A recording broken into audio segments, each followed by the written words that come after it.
Hello Praveshika students, உங்களுக்கு grammar போட்டுக்கிட்டு இருக்கோம் பாருங்கள். உங்கள் ஜிஎம்வி கியூஏ புக்கில் 61 பேஜில் இருக்குது பாருங்கள். 5 கொடுத்து 3 கேட்குறாங்க. 1க்கு 5 மார்க்கு, 15 மார்க்குக்கான கிராமர் பார்க்கலாம். भाषा की परिभाषा देते हुए उसके प्रकारों पर प्रकाश डालिए. அதாவது பாஷா கி பரிபாஷா, மொழியை விளக்கி, மொழி என்றால் என்ன, மொழி எப்படி பயன்படுகிறது, மொழி எப்படி தோன்றியது, மொழியை வரையறுத்து அதன் வகைகளை விளக்குக அப்படின்னு எடுத்துக்கணும். பாஷா கி பரிபாஷா, மொழியை வரையறுத்து அதன் தேத்தே ஹுயே உஸ்கே பிரகாரோं पर प्रकाश डालिए, அதன் வகைகளை விளக்கவும்.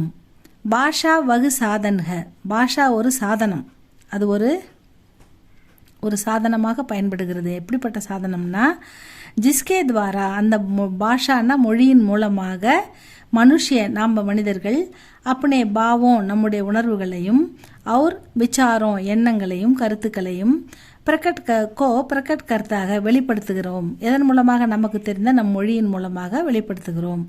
அவங்களுக்கு தெரிஞ்ச பாஷையில் அதை வெளிப்படுத்துகிறாங்க. அதுதான் பாஷா, மொழி அப்படி என்று அழைக்கப்படுகிறது அப்படின்னு சொல்கிறாங்க. பாஷாக்கே தோ பிரகார்க, 2 விதம் இருக்குது மொழியில். ஒன்று கத்தித் பாஷா, அடுத்தது லிக்கித் பாஷா. கத்தித்னா பேச்சு மொழி, லிக்கித்னா எழுத்து மொழி. எழுத்து வடிவில் நம்ம படிக்கிறது எழுத்து மொழி, நம்ம வாயால் ஓரலாக பேசுகிறது பேச்சு மொழி அப்படின்னு சொல்கிறாங்க. கத்தித் பாஷானா என்ன ஸ்டூடெண்ட்ஸ்? ஜோ பாஷா மூ சே போலி ஜாத்திக. மூ அப்படின்னா வாய் மூலமாக வெளிப்படுகிற வார்த்தை, நம் வாயின் மூலமாக பேசுகின்ற மொழி. जो भाषा मुँह से बोली जाती है और कानों से सुनी जाती है, காதுகளால் கேட்கப்படுகிறது. அப்படி வாயால் பேசுகிற அந்த மொழியை நம்ம காணோம் அப்படின்னா காதுகள், சுனின்னா லிசன், கவனிக்கிறோம் கேட்குறோம், வாயால் பேசப்பட்டு காதால் கேட்கப்படுகிறது. அதுதான் கத்தித் பாஷா. உசே கத்தித் பாஷா யா மௌக்கிக் பாஷா ககத்தேங்க, அதுதான் பேச்சு மொழி அல்லது வாய்மொழி என்று அழைக்கிறோம். லிகித் பாஷா ஜோ பாஷா ஹாத்தோं से लिखी जाती है, கைகளால் எழுதப்படுகிறது. और आंखों से पढ़ी जाती है, கண்களால் படிக்கப்படுகிறது. ஆங்க்னா கண்கள், படினா படிக்கிறது, படிக்கப்படுகிறது. பாஷா அப்படின்னா மொழி, ஹாத்தோं सेனா கைகளால், லிக்கி ஜாத்திகனா எழுதப்படுகிறது. உசே லிக்கித் பாஷா ககத்தேக, அதுதான் எழுத்து மொழி என்று அழைக்கப்படுகிறது. கத்தித் பாஷானா பேச்சு மொழி, லிக்கித் பாஷானா எழுத்து மொழி. இதான் மொழி 2 வகைப்படும் அப்படின்னு கொடுத்துருக்காங்க. நாம் நம்முடைய எண்ணங்களை வெளிப்படுத்தவும் நம்முடைய கருத்துக்களை மற்றவர்களிடம் சொல்லவும் நாம் பயன்படுத்தும் மொழி தான், வார்த்தைகள் தான் மொழி அப்படின்னு சொல்கிறாங்க. இவ்வளோ தான் ஸ்டூடெண்ட்ஸ். இது 5 மார்க் இதுக்கு கிடைக்கும். இது ஈஸியாக தான் இருக்குது, இதை எழுதிடுங்க. இதோட தொடர்பாக இன்னொரு கொஸ்டினை நம்ம பார்த்துடலாம், கொஞ்சம் வெயிட் பண்ணுங்கள். உங்களுக்கு செகண்ட் கொஸ்டின் பேஜ் நம்பர் 62 இருக்குது பாருங்கள். 3rd கொஸ்டின், रचना की दृष्टि से शब्द के भेदों पर उदाहरण सहित प्रकाश डालिए. ரச்சனானா நம்ம படிச்சிருக்கோம், படைப்புகள், கவிஞர்கள், எழுத்தாளர்கள் எழுதுகின்ற படைப்புகள், எழுத்துகள், வார்த்தைகள், சொற்கள், இதெல்லாம் பயன்படுத்தி அவங்க எழுதுகின்ற கதைகள், நாவல்கள், பெரிய பெரிய காப்பியங்கள், இதுதான் ரச்சனா அப்படின்னு சொல்லுவோம்.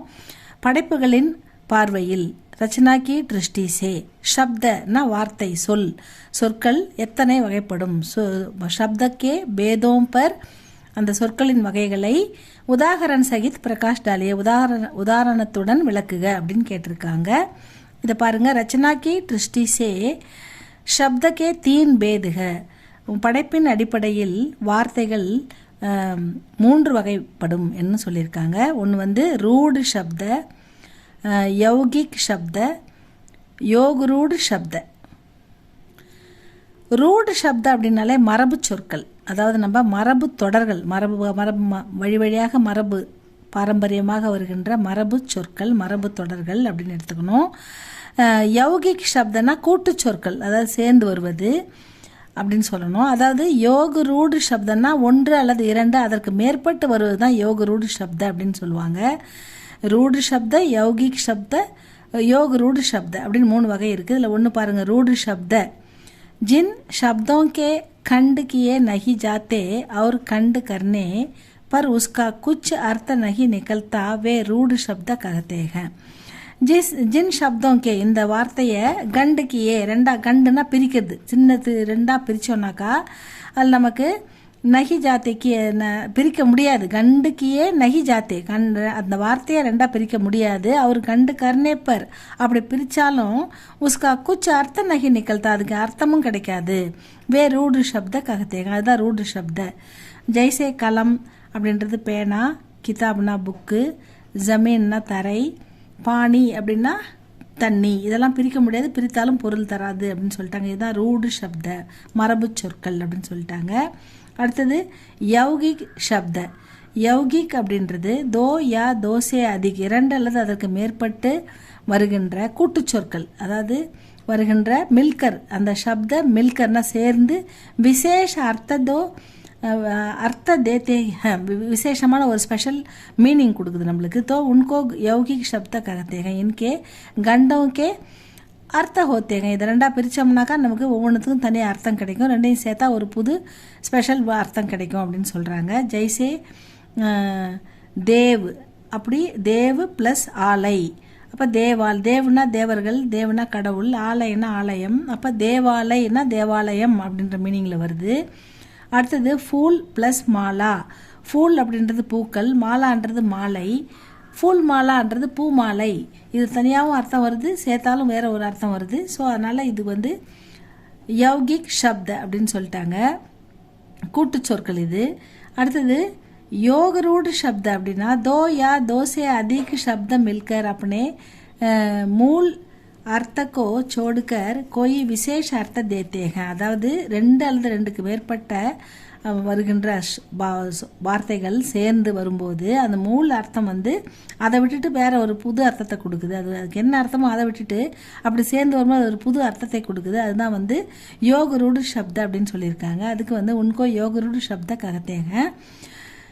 ஜெய்சே பங்கு ஜ அப்படின்னு வந்திருக்கு. இதில் வந்து பங்கஜ் அப்படின்னு கொடுத்துருக்காங்க இல்லையா. பங்கஜ், இந்த பங்கு ஜன்றது, பங்குன்னா இந்த இடத்துல வந்து ஃபெதர் அந்த மாதிரி வரும். இந்த இடத்துல வந்து பங்கஜ்ன்றது தாமரை பூவை குறிக்குது அப்படின்னு சொல்லியிருக்காங்க. தஷ் ஆனன் அப்படின்னா 10 தலை, 10ன்றது இங்கே 10, ஆனன்னா தலைகள், தசானன்னா 10 தலை உள்ள ராவணன் அப்படின்ற பேரில் இங்கே வந்திருக்கு. இதான் வந்து யோக ரூட் சப்தன்னு சொல்லியிருக்காங்க. இந்த 2 கொஸ்டினையும் படிச்சுக்கோங்க ஸ்டூடெண்ட்ஸ், உங்களுக்கு 10 மார்க் கிடச்சிரும். இன்னும் ஒரு கொஸ்டின் நான் பார்த்துட்டு போடுறேன். இது உங்களுக்கு பிடிச்சிருந்தா லைக் பண்ணுங்கள், சப்ஸ்கிரைப் பண்ணுங்கள் ஸ்டூடெண்ட்ஸ். தேங்க்யூ ஃபார் வாட்சிங்.